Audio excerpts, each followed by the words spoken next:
to another episode of the Eric Crocker Show. We're going live. We're talking all things quarterbacks. I mean, everything pertaining to the quarterback position. What's the biggest difference between guys that have great mechanics, don't have the mechanics? Why some guys last longer in the NFL than others at the quarterback position? Obviously, we're diving into Trey Lance, his new throwing motion. We got Greg Panelli here. He's breaking down all of that, what went into it, the difference between Trey Lance in the previous years and what Trey Lance is looking like now, and what they should be looking for in Trey Lance in OTAs, right? Is it completion percentage? Is it pushing the ball down the field? All that and more right here. So again, before you get started, man, make sure y'all hit the like button, hit the subscribe button. We finna get it going right now. So with no further ado, I'm bringing on my main man, my partner in crime, my guy, Greg Panelli. Greg Panelli. What's going on? I'm good, Crocky. How are you, man? I'm good, man. You rush straight here from the field. You work with a lot of quarterbacks. So what is a session like, at this point? It's kind of early in like the off season of training. I know guys are going to start ramping up over the next couple months, heading into their actual seasons. But I know you work with a lot of younger quarterbacks. So tonight, what's something that you like specifically try to focus on? Yeah, I'd say, tonight, honestly, like to take a step back, early off season would be like January, February, March. Now it's kind of getting into full swing, especially for the high school guys, where we're getting into camp season. These guys are getting ready to go off the college circuit. The camp circuit's like, I know there's big camps in SMU, TCU this weekend. There's one in Florida State. Those are like the mega camps, which they didn't have those when we were back when we were playing in high school. It was like the Nike football training camp or the Spark combines were like the big thing where all the college coaches could come. Now it's more, TCU is going to do a camp this week. There's going to be 50 other schools there, from Michigan to Florida to Texas. All the Texas schools will be there. Arizona State, a bunch of Pac-12s. I went to the SMU one maybe a year ago, 2 years ago. It was like the when Strand, right? With Strand? Yeah. Oh man. Yeah, so you saw like that's a mega camp, right? Yeah. So all of these coaches are there.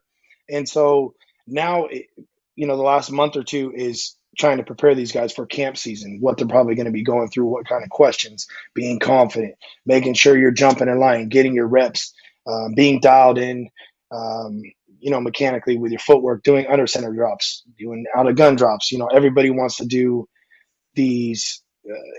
Most people are in the gun these days, but I make guys do stuff under center just because you never know what's going to be thrown at you at the camp. So that's like backpedal. Most kids aren't backpedaling at their high schools, but I make them. I mean, that's the first thing we do, go through it, right? Because when you go to a camp, first thing they're gonna have y'all do backpedal. So. Backpedal, yeah. So I literally have them do everything: drops down the line. I mean, off platform, on platform, throws on the run. Everything that we did at the sessions.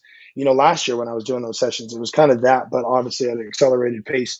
But tonight I had 5 hours of sessions, and then I was doing heavy on the mechanics today, making sure that guys are dialed in, firing from their hips, not leaning over, being firm with their front side shoulder, getting the elbow to really drive through, just working on a ton of the little details and the finer things in comparison to just going out there and throwing routes.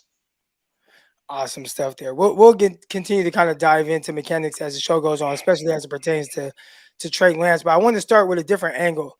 All right, Sam Darnold, and I think a lot of people, you hear people talk about him in kind of this optimistic way, and there are a lot of people that initially just want to push back right away. And I always think that it's not over till it's over with anything. If anybody has ever competed against me in anything, dude, I could be down 1-9 and 10 is game point, and I'm gonna be going as hard and still feel like I have a legit opportunity to win this, right? So when I look at a guy like Sam Darnold, and he's down right now, didn't go great in New York, didn't go great in Carolina, and I know there's a lot of people that's like, well, it didn't go great in those two places. Why would it go great with the San Francisco 49ers? But the first thing that I want to ask you is, how much does a situation impact the development of a quarterback? Because I hear Le'Veon Bell talk about how Adam Gase just was not good for that offense, was not good for Sam Darnold. We hear about how Adam Gase was with Peyton Manning.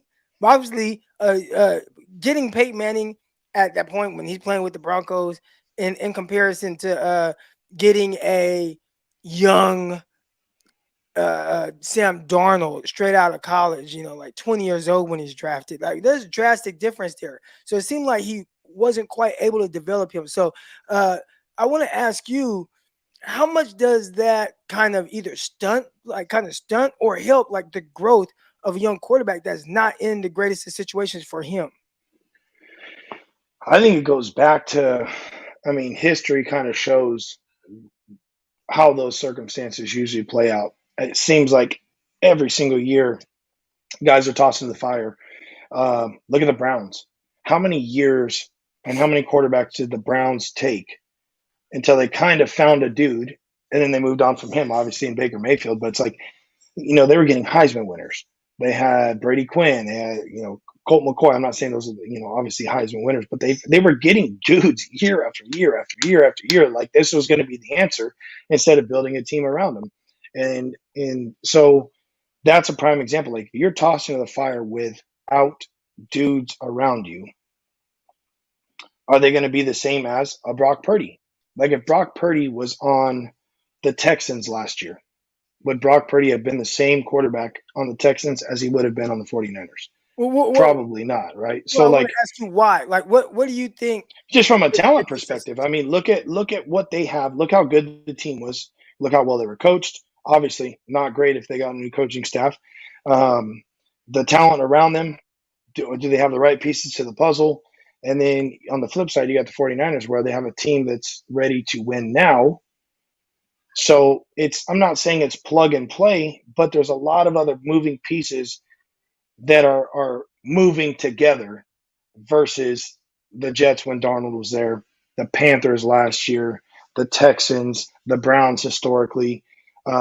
So I think that it's huge for these guys to come into a team that is somewhat ready. Hence why you see guys almost like in the third round, fourth round, they end up in better positions than first round quarterbacks that are tossed into the fire right away.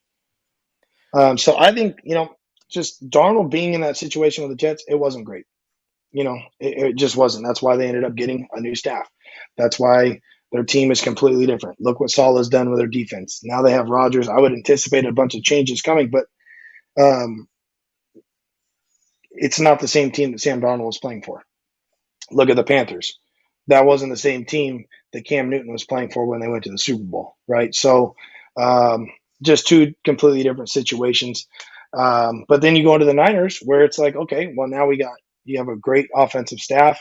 You have a really good defense behind you. You have a bunch of playmakers on offense. You don't have to be a perfect guy. Like the weight doesn't have to fall on your shoulders in order for plays or to make plays. And that was the same thing going back to USC that we had talked about. The USC team that he played for with Coach Helton is not the same team that Caleb Williams is playing for offensively, right? Defense is still subpar, obviously, but offensively, completely different.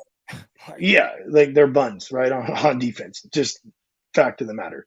So, I would say that it wouldn't surprise me. People are going to fire back, and I talked to you about it. Like, it wouldn't surprise me if Darnold comes in and actually looks damn good and does well if he had an opportunity. That wouldn't surprise me, given the circumstance that he's being put into or the situation he's being put into in San Francisco. He's obviously got a live arm. He has experience. Yes, the experience that he's gotten isn't going to be the same as, waking up and being with the 49ers from day one. But I think he's had his ups and downs. He's had his failures. He's had some successes, some good throws that he's made in the NFL. He's shown that he's had the ability to do some things. But a lot of that weight was falling on his shoulders. So it'll be interesting to see. I mean, you never know what the hell is going to happen, obviously, with the quarterback situation. And we've been dealing with this quarterback situation for how long now? Since basically Kaepernick was gone, we've been in this situation. So I'm intrigued to kind of see what's going to happen. How beneficial do you think it would be for a guy like Sam Darnold, who, he struggled, for the first part of his career, still very young, 26 years old, But for a guy who struggled as much as he did, how beneficial is it to go to a situation where, hey, you do not have to play. You can actually sit, learn, learn a system, be in this system for multiple years, and then eventually either move on or maybe take over, right? If maybe you're not getting out of the the quarterback position what you want from your starter or whatever. But like, how beneficial is it to be able to sit after struggling for so many years and then kind of try to revamp your career, a la a Geno Smith Steve Young, or Steve Young? There's a good one as well. that's a prime example. Yeah, I mean, I think it's different for Darnold in the regard that he's older than these guys and has played more games than these guys that are now in front of him, right? Brock Purdy and Trey Lance. He's literally got, I mean, what, 3 or 4 years in the NFL on those guys? 3 years in the NFL on those guys or whatever. So I don't know, how if I was Sam Darnold, I'm thinking, I got nothing to lose at this point. I've already signed my contract. I literally have nothing to lose. I might as well come out and absolutely let it rip and show what I got. And if they don't sign me again for next year, or if I don't play this year, at least now I have the coaching staff vouching for me that I've done good things and I can continue my career at the NFL, whether that be a backup or a starter eventually one day again. You know, Trubisky is one of those examples too. It's like, okay, Trubisky went, had his struggles, went and sat behind Josh. Then he goes on to, where was it, Pittsburgh, Yeah. right? And he played a little bit. I mean, that's the one comparison as of recent, you could say. Um, but there's way less pressure. I feel like you can sit back and kind of um, take a little bit more things in. You don't have to press as much. But like I said at practice, if I was him, I mean, it's just him, Trey, and Allen right now. So I would be out there absolutely letting it fly because I have nothing to lose. Um, and so I haven't seen a ton of OTA stuff. I haven't watched a ton of OTA stuff. When I put out the tweet last week on the mechanics thing, that was pretty much the only videos that I watched from OTAs, but I haven't spent a ton of time watching other stuff. So I don't know really how it's going. Where I'm assuming he's taking the second reps to Trey right now. He But actually got all the first team reps today. okay, so there you go. And I'm sure that is Shanahan's way of making it competition, right? Letting him get an opportunity with the first team guys and see how he actually rolls with them. And that's how it should be. People are like, oh, Brock should start, Trey should start, this guy. I mean, in the grand scheme of things right now, in my opinion, it should be a completely open competition. Nobody should be named a starter yet. Let these dudes battle it out, and whoever wins the job wins the job. Now I get it; it's different because there is a lot of things tied up in Trey, draft picks and money, right? And him being a first round draft pick. But at the end of the day, you got to do what's best for the organization. And I think letting these guys battle it out throughout the summer or throughout the rest of OTAs and into training camp, when Brock Purdy gets back, making him battle it out and try and get the best that you can get out of these guys. Put them in high pressure situations and see how they react to it. A hot topic on social media is quarterback mechanics, and I see people talk about it all the time. And in my head, I'm just like, man, I'm not going to touch on this. I'm going to wait till I talk to my Greg Panelli. And you put out a whole, really a write up, really analyzing Trey Lance's mechanics. But I don't want to start with Trey Lance. I just want to ask you a few questions just on quarterback mechanics in general. So, off the top of your head, and I know everybody's kind of different, but who are some of your favorite quarterbacks to watch as it pertains to kind of like quarterback mechanics and some of the unique things that they do? So as far as guys that are like clean by the book, they do it. You're like, if you could tell dudes to watch a particular guy, like, hey, go turn on TV and watch this guy throw. Like, is that what you're talking about? Yeah. I would say the dudes that are clean in the NFL, like really clean mechanically, Joe Burrow's pretty sharp. Like he has really clean mechanics. Uses his lower half well. Not a ton of wasted movement. Looks very clean. Rodgers is a guy that can throw the ball really well off platform wise. He's as good, if not better, than every single dude in the league. He can make all the throws off platform. So when you're talking about Platform movements. Tell guys watch Aaron Rodgers. He's great with his front side. He doesn't fall off balance a ton. Um, he does the pop step stuff that we had talked about last year. And other guys like Jimmy G. And people are, oh, Jimmy G. No, Jimmy is very clean from a mechanical standpoint. And that goes to just because you're clean mechanically doesn't in turn mean that you're the greatest quarterback in the world. And I'm not knocking Jimmy, but we've all seen there you go.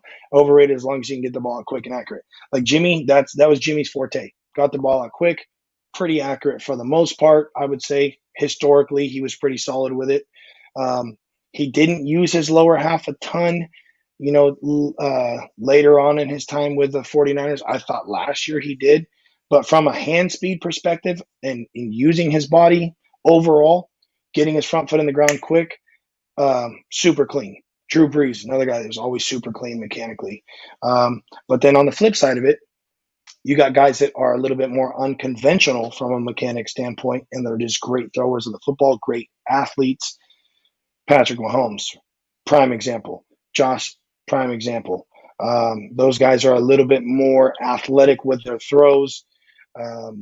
They tend to do a ton of different arm slots. Their feet don't necessarily always have to be set. They have crazy arm talent. Russ Wilson is a guy that gets a little bit longer on his front stride, a little bit longer on his arm path, or he'll dip it down like Trey was. He'll dip the ball down. Russ Wilson the same way. It's a baseball background type of thing for him, but he's an extremely good thrower of the football. Last year, that'll be the exception for Russ, but throughout his whole career, I think he's been a talented thrower. So I think there's mix and matches, and you try and take bits and pieces of what each guy does well and try and blend it into one. And I think that's where you're going to get some really good quarterbacks. But the mechanics are one piece to it, and then the other piece is pre and post snap recognition, being a freaking leader on the field, how they handle themselves in the locker room, how they handle themselves with the media. Does the organization like the way that they carry themselves? All of those other things tie into it. You talked to me a lot about kind of the jump for Josh Allen and going from a 52% completion percentage guy and then like 58% to like almost 70%. And Right. you talked a lot about how it kind of started to slow down for him a little bit more post snap, pre-snap and post snap.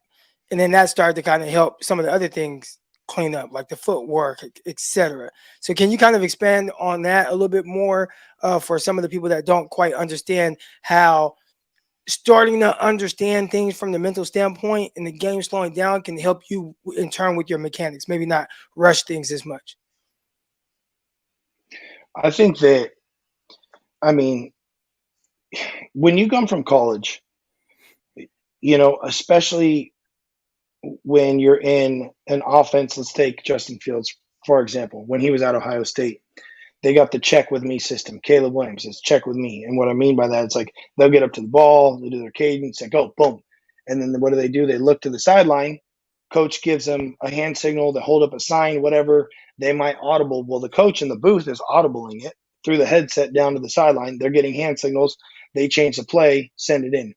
Then you get offenses like a Utah, right, where obviously one of my quarterbacks is at.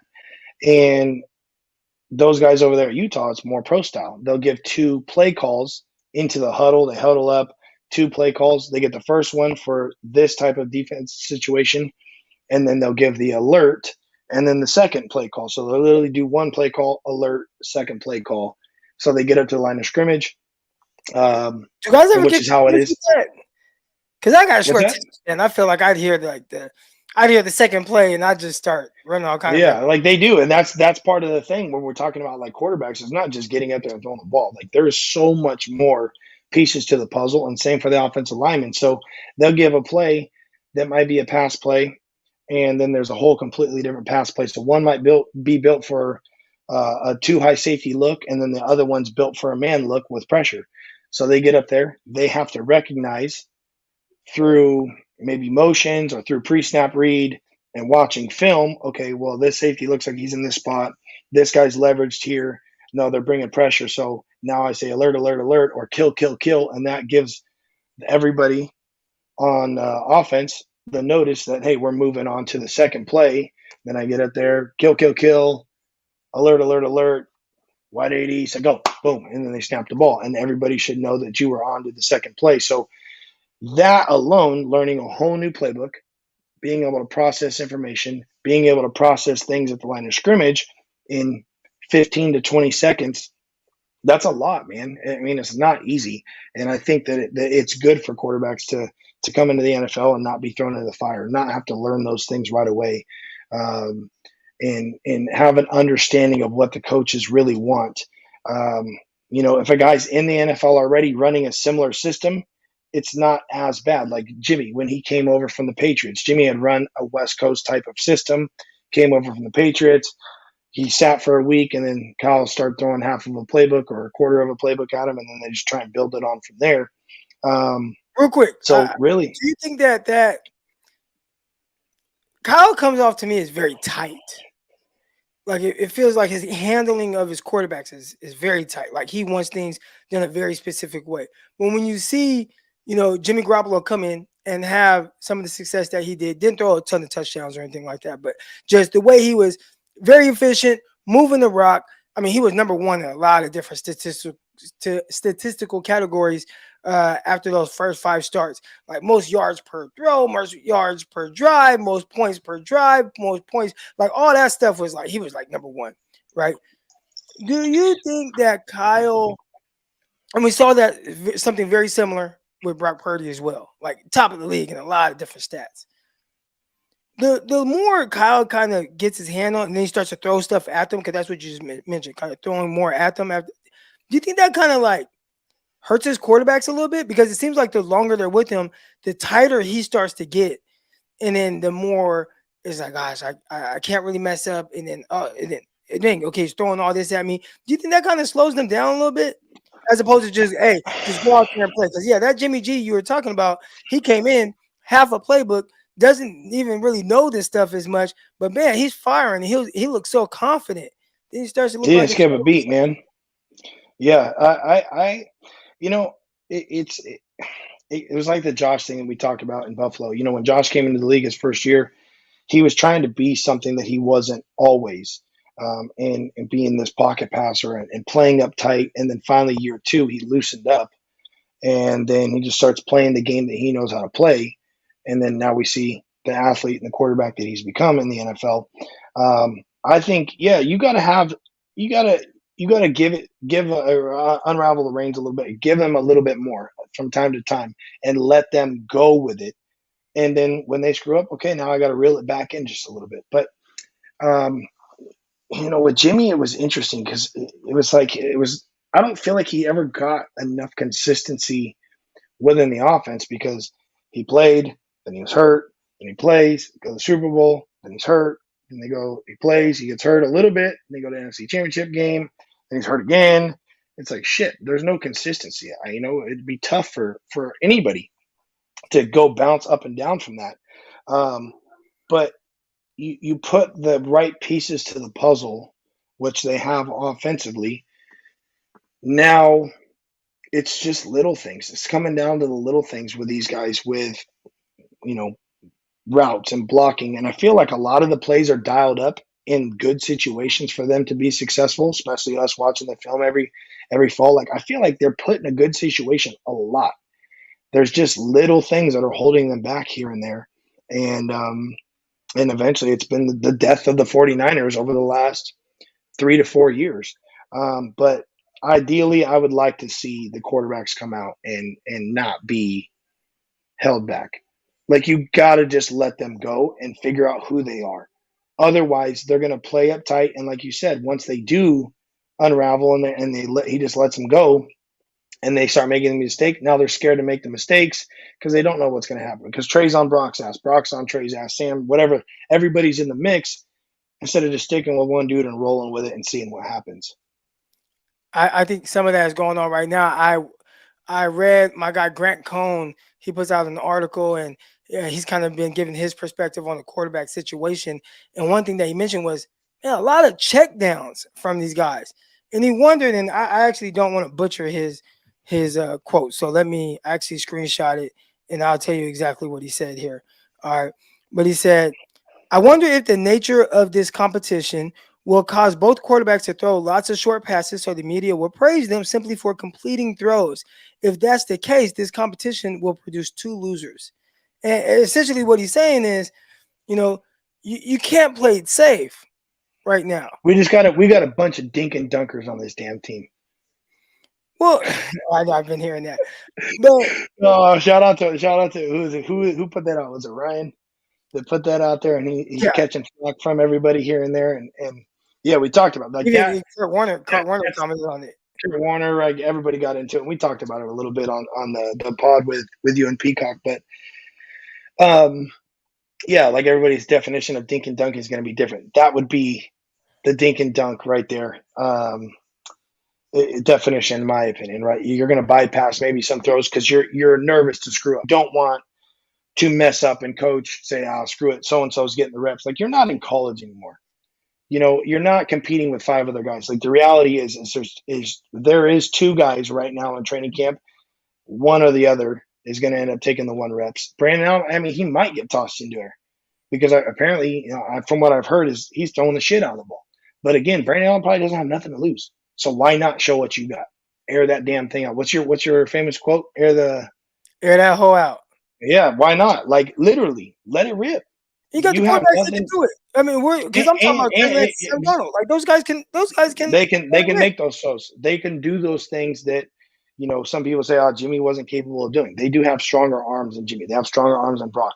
And if everything is set as it is right now, we're apparently coming out of the Niners organization that Brock Purdy's the starter going into week one, given the fact that he's healthy, the hell he got to lose? Come out and throw the ball. Have fun with it. Show, hey, okay, now, like, this is really your opportunity because Brock is gone for the next 2.5, 3 months. This is your opportunity to try and get a leg up on him. He does have the game experience. Trey's was cut short, obviously. Brock has the game experience, and he showed that he can make enough throws in the game to obviously lead the offense, given what they did with his when he was in the game. But you have nothing to lose. You might as well air it out. You might as well use the whole offense and use all the athletes that you got on the field. And if you screw up, hey, take a step back. You get another play. You get another shot at it. There's going to be practice tomorrow or whenever the next OTA practice is. Like you're going to get another shot at it. Coach isn't cutting your ass tomorrow because you decided to throw the deep ball. Now, if that wasn't even a part of the progression and that's just a runoff route and you make stupid throws, that's different. But if you got a shot play and you're not taking shots, there's a reason why coach is dialing up the shot play or calling it on the script in practice is because he usually wants to see the ball get pushed down the field and see what guys can do. Yeah, and Trey Lance in practice, he did complete a vertically pushing route. I believe it was to Brandon Ayuk, which is weird because it's like, Sam Darnold got all the reps with the ones, but then you have Trey Lance throwing a 40-yard pass completion to Brandon Ayuk, who's clearly a first team. First team receiver, yeah. You wrote about or broke down, you didn't like write an article, but you broke down Trey Lance's mechanics, and that's been like a hot button topic for 49er fans. Everybody talking about mechanics and what it looks like, and oh man, it looks so much different or it looks cleaner. All right, but you got a chance to kind of with very limited film, right? You're just taking this, a few throws from 8 OTAs and comparing that to some of the things you've seen from the past. All right, and they weren't live reps. That was just throws in a simulated drill, a spot catch, no pressure, no team reps. It was, I think it was the film that or the clips that Grant posted, or Grant. I watched Grant's video that he posted from the sideline, and what's the other guy's name? That writes for the Athletic or something like that. I forget it. Oh, Lombardi, right? Yeah. So I watched his video too, and so just looking at those two videos from like day one of training camp, and then going back and looking at what Trey has done, routes on air prior, that's where I kind of made the assessment off of. But it'll be interesting to see the more we get into training camp, the more we get into live fire, if you would, what is going to happen with his mechanics if it stays the same, because throwing on air with no pressure, it's a little bit easier to be clean. You got to do it enough over and over and over again, whether that's with your quarterback coach, whether it's doing drill work on the side. You have to do it so much that it becomes a habit and it's muscle memory after a while. So then once they get onto the field, it's literally no thought to it. You're not thinking about, like, when you're taking your drop, like, you're doing your drop with team reps, so the 7-on-7, whatever. Those guys aren't thinking, oh, I got to get my front foot down. My stride length's going to be too long. I got to do, no, none of that is even being thought about. You should have dialed it in over time with your quarterback coach or doing it in the off season, that it's literally, that is your new mechanics, your new muscle memory, and you're just rolling with it. So I'll do some more stuff, I think, once we get more team reps coming out. But for the meantime, I think it looks a little bit quicker. The ball's coming out a little bit quicker. For those who didn't see, um, the tweet or whatever, it was kind of comparing what he threw like before. I thought his motion was a little bit lengthy. He would lift the ball up and get a little bit loopy. He had a long front stride. Looked like he had some tighter hips. And I could tell by the way, almost like his back foot would, if his front foot was down, instead of just his hip rotating this way or rotating to the right through his throw, his hip would almost work behind for a split second and then get back around, but his arm would end up getting in front of his hip. And that might lead to some of the arm issues he was talking about. So, and now on the flip side, he's gone to more, instead of that separation where he was just kind of up and then separating, now he's just kind of separating and he'll do that quick pat. And that was one of the things where it looks like he's got quicker hands. All it is used for a timing mechanism or a sequencing thing. Once their front foot's about to strike, they'll pat the ball back and put themselves in a good position on the backside with their right arm while their foot's in the ground. And then through the transfer of their weight from their back hip, as they rotate, that's when I start to transfer the weight through to my front foot. And then the arm should obviously chase the hip. Looked like Trey's arm was getting a little bit in front of his hips. And I think that's where we're seeing some of the accuracy issues, some of the velocity issues, some of the things as far as the ball coming off of his hand a little bit funky, not a super clean spiral sometimes, or a little bit of tail to it. All of those things, it looked like he's improved on. But again, that is doing drill work or routes on air. It'll be interesting to see if he can carry that on through once we get into team reps and live fire. What would you be looking for with Trey Lance? Like, if you were standing on the sideline during OTAs, you're like, you know what? I'm trying to see like this in the progression of his development. Like, what would that one thing? Is it mechanics? Because mechanics seem like that's what everybody's talking about, but that might be, like my guy Steve said, I don't want to say overrated, but at the end of the day, can he complete the throw or can he not? Like, so Right. And that's what we've talked about in the past. Like, I don't care how the damn ball gets there.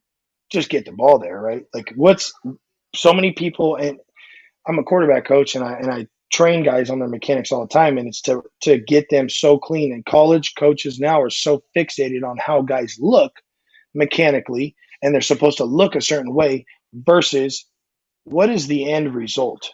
Is he getting the job done or not? When it's crunch time and there's 2 minutes left, can I get my guy to make completions on time, accurate, touchdowns, moving the ball down the field? He's a leader. Those are all things I want. I don't give a shit if somebody kicks the ball down the field to somebody.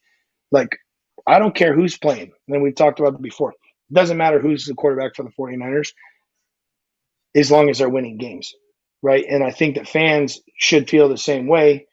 They're all going to get their chance at some point or another. But regardless, who's getting the job done at the end of the day? And I think for Trey to be able to get the job done, obviously he's going to have to work on or continue to progress on the throwing side of things, being sharp with the checkdowns, right? Being sharp from 10 to 15 yards, right? That was Jimmy's bread and butter stuff. Jimmy was very good from 8 to 15 yards. He was very good on throws inside the hashes. That's where he worked. That's his bread and butter. If those guys can get good at those things, because a lot of the offense is built on those, and then outside the hashes, being able to make the throws outside the hashes, which we know Trey can do. Trey can throw the deep ball, but it's working on the 88% of throws that are going to occur during a football game, which are all under 15 yards usually. And those are the throws that are making, moving the chains. Where's Trey at when there's key down situations? Those key downs are usually third and short, third and mid. can he pick up the blitzes? Yeah, those are usually when you're going to see like fire zones. You're going to see man blitz situations. You're going to get the more exotic coverages instead of base personnel packages. How does he function under pressure or under those key down situations? Has he progressed? I'd like to see him obviously progress from a confidence standpoint. Like I want to see Trey seems like he's not necessarily gun shy, but sometimes it looks like he's a little bit too reserved. Like I want to see him kind of just have that breakout where he's owning the spot of being the guy in San Francisco. Whether he's the guy or not, just be the guy and act like you're the dude. That's why they brought you in. And I think he needs to break out of his shell a little bit. And I'm not saying be some asshole that's obnoxious and, showing up to game days with Kyler Murray outfits on and bell bottoms and weird stuff like that. But, I'm just saying, like, own who you are and understand that you're here in the situation in San Francisco for a reason. They drafted you in the first round for a reason, but rise to that occasion. That's just, and I know he's more of a quiet, reserved dude, and he's not some outgoing type of guy. I don't know him personally, but just from the looks on the outside and from people that I've talked to that have associated with him, everybody has great things to say about him. But I want to see Trey kind of own it and show that he's the dude, if that's who he is. We've seen Trey Lance now work with several different quarterback coaches, and there are a lot of people that say this quarterback coach is better than this quarterback coach, right? Like the names you kind of hear all the time. Or actually, us coming up, it was Roger Theater, right? Like that was the Roger, guy. yeah, Roger was the guy. You got to go work with Roger Theater, and there were a couple of times where I worked with him. You worked when I said I worked with him, I caught passes for my quarterback. And that's what they kind of require is like your quarterback comes and it's like, hey, bring a receiver. So I caught passes for my quarterback. You were there with Colin Kaepernick? Yeah, I trained with Kaepernick there. So I was at junior college and then at Eastern Washington when Cap was at Nevada. And then we actually played him first game of the year, 2010 season. Yeah, 2010 season. So I think it was Cap's junior or senior year when they were rolling. I think it was that 12-0 year or whatever it was. They were rolling. And we played out in Nevada that year. But yeah, I trained with Cap for 2 years on the weekends. And when he would come down from school, watching him throw and do his thing in person. So trained with a bunch of guys. But, I think the different quarterback coaches, right? I mean, we've seen again. Yeah, I've been around a bunch of them, and everybody has their own different style. And I think that's kind of what you're looking for is like what makes one guy better than the other, or I think it's all preference, right? There's guys that have relationships. There's guys that have been with certain dudes for a while. Quincy obviously did a ton of stuff with Trey. I think he did a really good job. Quincy and Sean are some of the best in the business. I think that they do a really good job with quarterbacks. And then he went to 3D QB and worked with, Tom House and those guys. And then obviously now he's with Jeff Christensen doing stuff with Pat Mahomes. So I think that you're just what he's doing is taking bits and pieces along the way. Like he took bits and pieces and things that Sean and Quincy taught him. And then he's taking things from 3D QB and now he's getting things from Jeff. And really, we're talking about a lot of the same stuff. To us that do it for a living every single day, we can watch guys throw and understand right away. Like I can watch Trey throw or watch a game on, a live game and somebody makes a throw and I'll rewind it and know right away probably what why he missed or what he did wrong. But especially in the throwing session, I watch them live, have them throw for, youngsters show up and then have them throw 3 balls to me. And then it's like, all right, put the ball down. This is what we're going to work on. And I can tell right away some of the things that they need to do. But really it's some of the verbiage, right? Some things might click with Trey and being with Jeff Christensen, the quarterback coach he's working with right now. Some of the verbiage he might be using or some of the tools, some of the drills that he might be using might work a little bit better for him, even though it might be teaching him a lot of similar stuff. It's just little verbiage things, something that might stick with him a little bit more than it did in the past. It's not rocket science at the end of the day to quarterback coaches that do this for a living. But I think it's just the little details that are sticking with Trey right now, and that's why he was able to work on it. Or, part of it could be maybe there's a fire lit underneath Trey's ass now. He realizes, shit, it's go time for me. Like I came into the league, I was the rookie, first round draft pick. I didn't have a ton of pressure. Jimmy was there. The expectations weren't necessarily there right away. So I have some time. I got some time. I'm a decent thrower right now, or I'm a pretty good thrower right now. And then here comes Brock Purdy. Trey gets hurt, or Jimmy comes back, right? Plays well. Brock comes in, plays well. Now Trey's sitting here on the back end, like, oh, shit. Like, I got to figure out something, because otherwise, if we keep going at this rate, I'm probably not playing again for the 49ers. So, and that's just reality, And so maybe there's this fire that's lit underneath his ass, and now he's taking it a little bit more serious. I don't know. Again, this is just, just obviously talking. But that could be something, and why he's been able to make those changes is because he's dived into it a little bit more. All right, last question here before I let you go. I know you just got off the field working with your young quarterbacks, and if I was able to pan my camera here, you see my suitcase open, man. I'm packing for Miami in the morning. Got a flight in a few hours. But if you can think back to when Greg Panelli was a youngster and you were playing, what's one thing that you wish you knew now playing the quarterback position that maybe would have helped you kind of further your career, or were you just always kind of made to be a quarterback coach? Because I mean, you were a big power thrower, so you kind of were not prototypical in your like movements, even though I did see you hurdle a guy, which was definitely very and for those of you who don't know, you see my Pirates chair behind me. Greg and I played together at Modesto during college. So yep. So what things do you see now where it's like, gosh, if I would have known this, like, who knows how long I would have played? Yeah. I think one thing that changed, especially from quarterbacks when we're talking about high school to college and then college to NFL, the access, the recruiting has obviously changed, even for everybody, not just quarterbacks. The Twitter world has changed everything. Being able to tweet at coaches, huddle, not taking a week on Windows Movie Maker to make a highlight, burning all the CDs or the DVDs to your desktop, and then having those download, and then taking those and having to clip it. Now these guys can get highlights from their phone 15 minutes after the game is posted on a Friday night. You know what I'm saying? So that's obviously one thing that's different. But I would say taking care of my body better when I was younger, training harder, taking care of my body, doing more things, not just going out and throwing routes, but doing, mechanics weren't taught a ton back in the day.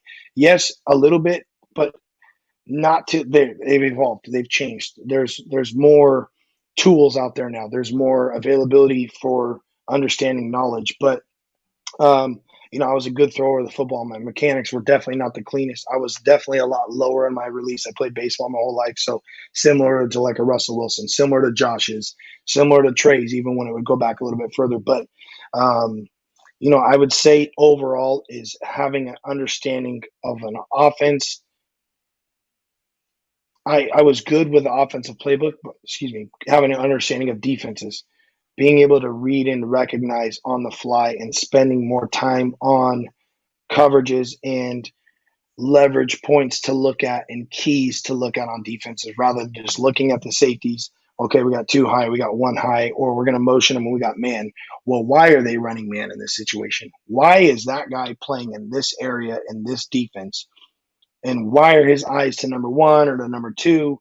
What are they trying to accomplish? And that's something I wish I would have taken a little bit more serious, or put my time into it a little bit more, because the game becomes so much easier. It slows down when you can get up to line of scrimmage and know you have a 90% shot at knowing exactly what they're going to be doing on defense. And there's going to be times where you get confused. They throw something out at you that you didn't see on film.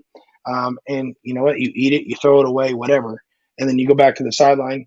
You can look at it on the iPad. Boom. Like, that's another thing. Now in college, they got the iPads, or you got jumbotrons, you got iPads in the NFL where they can go to the sideline and literally play back the play and see what they're doing. Oh, okay, next time the safety goes here and number two is outside, this is the coverage that they're going to throw at us.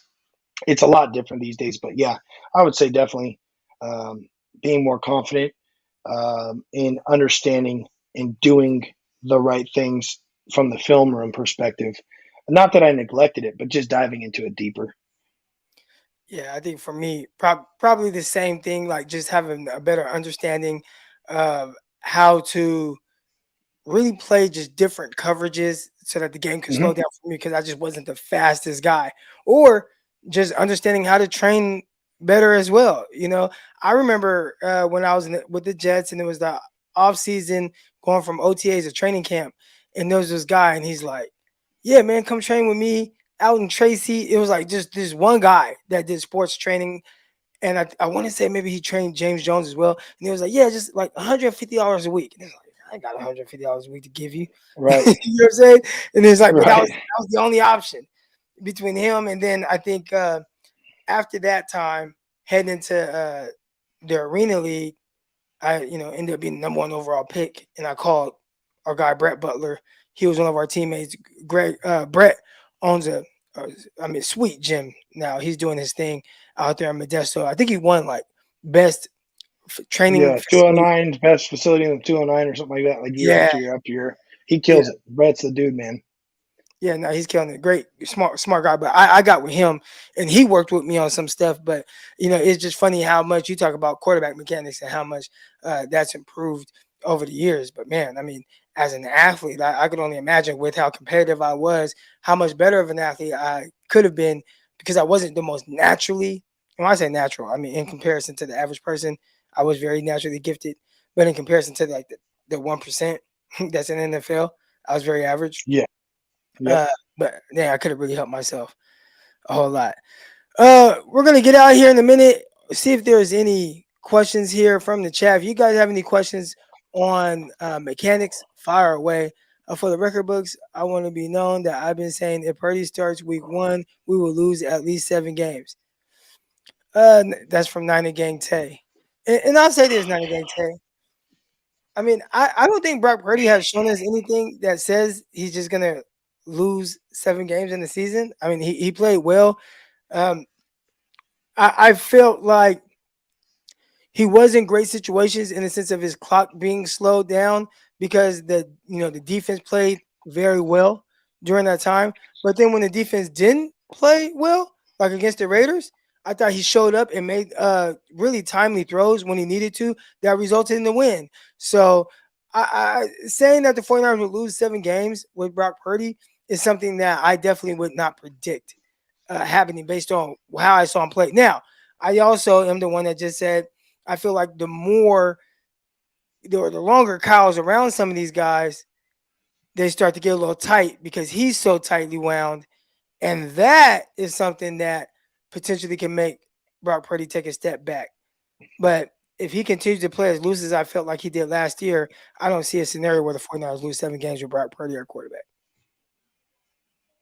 And I'm curious on how tight that leash is really going to be, given the fact that you do have Trey Lance and Sam Darnold behind him.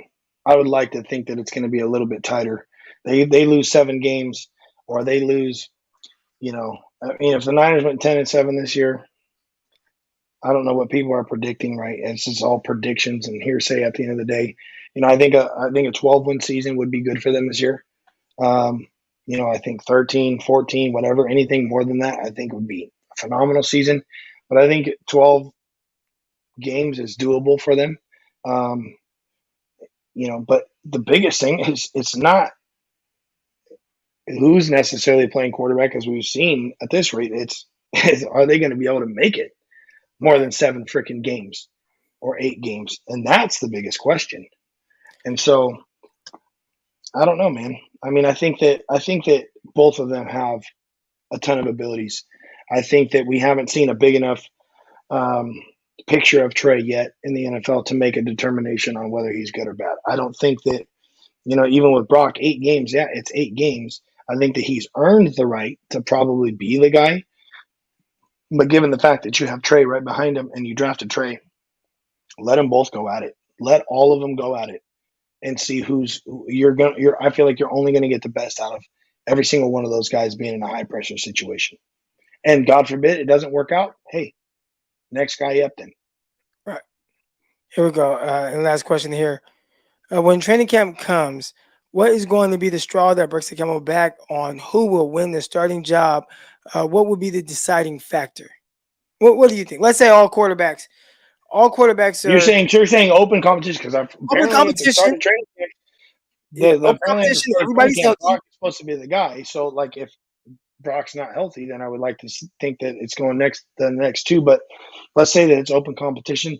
The straw that breaks the camel's back on who's going to be the starter.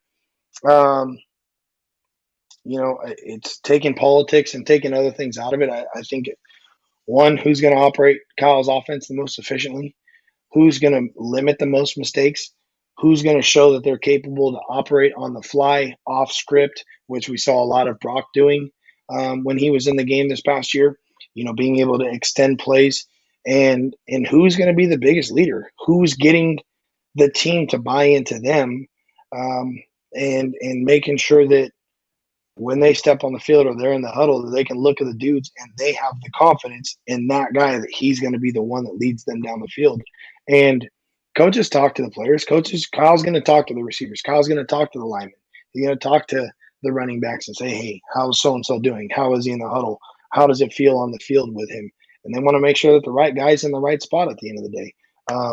But all of them are obviously capable throwers. They're in the NFL for a reason. Some are better than others. Some have stronger arms than others. Who's going to limit the most mistakes and who's going to operate the offense efficiently, and not be scared to make mistakes, because it will come off two guys at that level who is scared to make mistakes and who isn't, who's out there just playing freely and having fun with it and being the guy owning the spot. You can tell when guys are doing it and when they aren't. Great stuff there. Shout out to my guy, Greg Panelli. He is at Greg_Panelli on Twitter. Y'all make sure y'all go give him a follow. Fortunately for the 49ers, there is no Jimmy Garoppolo. So all his Jimmy Garoppolo love, he has to kind of follow the Las Vegas Raiders to see that. Not yet. Not too soon. Not too soon. We might have to cut this clip. We might have to cut this clip. Because he posted the other day the Undertaker where he popped back up. Like I posted that before. Hey, you never know. I honestly, at this rate, if he did come back, God forbid, I think it would be hilarious, dude. Why do you think they're so? It would be so comedic, because I saw Grant put something out there the other day that said he's so glad that he's finally moved past Jimmy, and then 2 days later it talks, or I hear these talks of, if he doesn't pass this or that basically, like, yeah, it's not going to work out and he's done with the Raiders. It's like, well, if he comes back to the Niners, then I would literally, Grant's, I would have to go pull that clip and then get after him on Twitter for it and say that Jimmy's back. I think it would be comedy. Hey, look, I told you guys last year, everybody wanted Jimmy gone. I think what Jimmy was for the 49ers, he helped turn obviously the organization into a good, or back on their feet, or got them back on their feet, turned the things around. Was he the best quarterback ever? No. Was he the worst quarterback ever? Certainly not. Very capable dude, operated offense efficiently, and a lot of people wanted him gone. And then we get to the situation last year where they're like, oh, let Trey play and get Jimmy out of here. And then they re-sign Jimmy, and you're like, holy hell. Thank God they had Jimmy, because the situation probably would have been completely different. Brock had 7 or 8 weeks. Was it 7 weeks? 6.5, 7 weeks behind Jimmy to be able to learn more and more and more from Jimmy being on the sidelines. If Jimmy's not there, Brock's tossing in the fire. What does last season look like? Do they even make the playoffs? Is Brock even the person he was 7 weeks down the road? So thank God they ended up having Jimmy there, because it would have been completely different, I think. So it was a blessing. And the way that shit's going, and we talked about this, are the Niners any better right now at quarterback than they were last year in this same time frame? Okay, are they any better from a quarterback perspective? I'm talking right now. Here's the guy, which we don't know who the guy is. right? You had Trey. Here's the thing. Last year, you had Trey. Trey's the guy. God forbid shit hit the fan as it did. Like, oh, well, we have Jimmy. We know he can get the job done, God forbid. It's just it might not be what everybody wants to see from a fan perspective. Clearly, Kyle saw enough in him, and everybody He else, and started there's off plenty ugly of too. people Remember, around. he ran out the back of the end zone against Denver. Hey, shit happens, right? There's a lot of stupid plays you see in the NFL. Yeah, Shit happens. Again, stuff hey, happens. no, we're not dealing with a slander right now. We're not bashing Jim right now. We're not bashing Jim. Okay, the guy He can't even did very defend well. himself. He's gone now.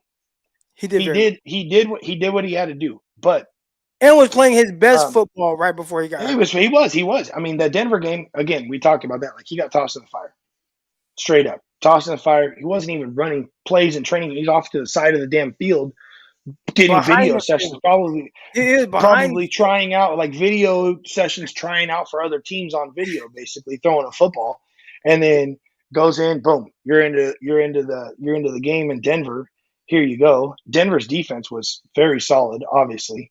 That kept them together week in and week out. But um yeah, I mean, thank God he was there, but I definitely wouldn't say right now that they're any better because from an experience standpoint, you got Sam Darnold, Jimmy G. I would take Sam over Sam Darnold any day of the week, and I think anybody else would agree with that. From what we've seen, the sample that we've seen in the NFL from both of those quarterbacks, or not even a sample size for Jimmy, but then you got Trey and Brock. They got what 10 games, 11 games in the NFL collectively. not a whole lot. Jimmy's. I mean, they've played in as many games as damn near Jimmy's lost in the NFL. I think he's lost what 18 games, 19 games in the NFL. Yeah. Those guys have like 12 games total put together. So it's a lot different. And we talked about it too. Kyle Shanahan. What's Shanahan's record without Jimmy G and Brock Purdy? But see, now you got to throw in. No. What's his record? What's his record without it? I don't know, but the fact that you have to say what's it without Jimmy and Brock Purdy, like you can't do that. What is it? Well, because I'm adding Brock. Okay, so take away. Let's say it was just with Jimmy. Then it's I'd have to go look. I know without both of them, it's 9-28. I think in the NFL without them.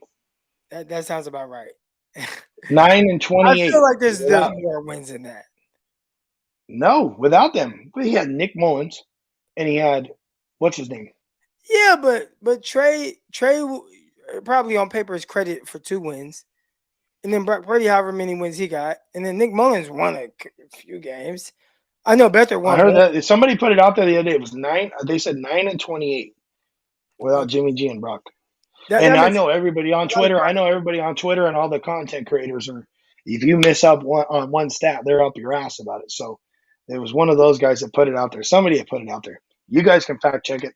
If I'm wrong, hey, I'll admit it. But I think that's what it was. I think that's what it was. That sounds about right.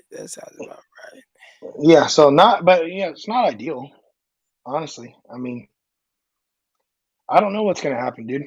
I know that everybody's sitting here like the fact that we're talking about it, and Trey's been on the roster for 3 years now, and Jimmy's gone, and you have Sam Darnold who's had a losing record in the NFL and has done decent things, but probably more bad than good in the NFL. And it's not a knock to him. He's been in shitty situations. And then Brock still, 7 or 8 games in the NFL. That's it. Very small sample sizes from the 2 dudes that you think are going to be the starters. So at this time right now, you'd like to think that with our team that we have that's in a win now mode that we'd have some type of answer at quarterback. But here we are. And here we go. We are done with this episode of the Eric Crocker Show. I have my guy Greg Panelli with me again. Follow him on Twitter at Greg_Panelli. And you can find me on Twitter as well at Eric_Crocker. And get some more of our takes. I gotta keep my takes more for the pods now, right? Between this show, Locked On 49ers come at you 5 days a week. But we're going to be doing this more often and trying to format it to where Greg and I have our own specific show with a link and all that good stuff. I'm gonna get to that, but appreciate everybody that tuned in today. Hit the like button and hit the subscribe. Subscribe to this video. There we go. Subscribe to this video. Happy birthday to my baby Pickle. We're out. Peace.